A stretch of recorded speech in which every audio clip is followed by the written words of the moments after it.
इस वीडियो के कमेंट सुनकर मजा ना आए तो कमेंट में गाली देकर चले जाना। अगर मजा आ जाए तो लाइक ठोक के जाना। फिर मुड़ के सोईना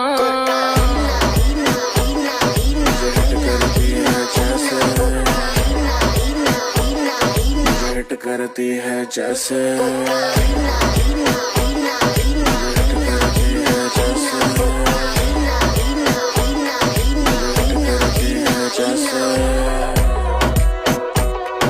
तो चलिए शुरू करते हैं।